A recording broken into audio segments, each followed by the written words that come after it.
নির্বাচন ঘিরে কোনো ধরনের শঙ্কা নেই, সবাইকে সঙ্গে নিয়ে সময় মতোই নির্বাচন হবে বলে জানিয়েছেন প্রধান নির্বাচন কমিশনার এএমএম নাসির উদ্দিন।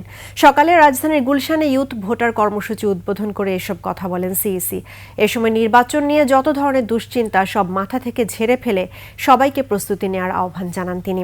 এছাড়া ঢাকা ৮ আসনের সম্ভাব্য প্রার্থী ওসমান হাদির গুলিবিদ্ধের ঘটনা বিচ্ছিন্ন বলে মনে করেন সিইসি। বলেন, বাংলাদেশে এ ধরনের ঘটনা নতুন কিছু নয়, তবে বর্তমানে আইন শৃঙ্খলা পরিস্থিতি উন্নত হয়েছে।